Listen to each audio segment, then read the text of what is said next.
Hi there YouTube, my name is Shavonni and I have standards. But before I get to those standards, I would like to tell you a few things I've done this week. On Saturday I went on a hike with my best friend Alex and that was a whole lot of fun. Then on Monday I spontaneously donated blood, which was quite exciting. Here's a video. That is me losing a pint of my weight in blood. Is that how that works? Yeah. I hope you're not squeamish. Probably should have warned people that there was blood, but it's not very interesting, is it? I mean, it's not like you can see the blood gushing out of my arm. But now I'd like to get started on standards. I'm not talking about hotel standards or restaurant standards or even romantic partner standards. Those are very important, though. No, I am talking about social networking standards. Okay, we all have them, even if you don't realize it. I mean, I'm sure if you're watching this video right now, you've got a social networking account. It might be Tumblr, Twitter, YouTube, most likely Facebook, right? I don't want to hear about it, but maybe even some of you use your MySpace.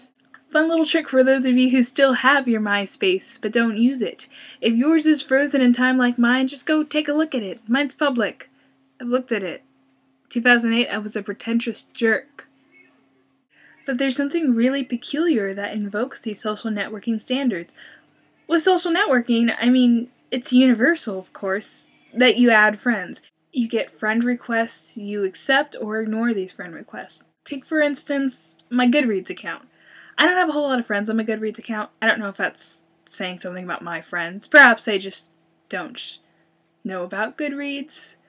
But if you happen to be my friend and you like to read and you're watching this video for some reason, you might want to consider making a Goodreads account and adding me. I got these random friend requests. It was from some person I didn't even know. They had a lot of friends. I assume they just add a lot of people. So I accepted it. No big deal. On my Facebook account, I would be doubtlessly horrified and probably notify the Facebook creeper police that there is some strange man trying to access my personal photos and thoughts. Heaven forbid. I would like to point out that my MySpace has been public since the dawn of its creation. Just a funny little note there. So I guess social networking standards just kind of depend on the depth of the kind of information you put on your profile. Like on my Goodreads account, I pretty much just put my date of birth and a little nonsensical blurb about myself.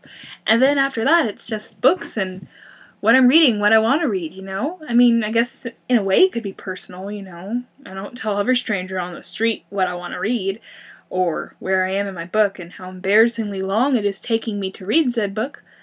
But still, I'm not really bothered if some random guy wants to share these things with me.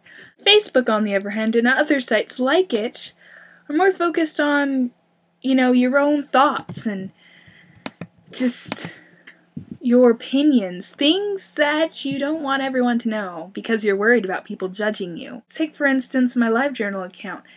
I've had it for a very long time now. I don't update it as frequently as I used to, but the thing is that every time I do, I now friend lock my entries.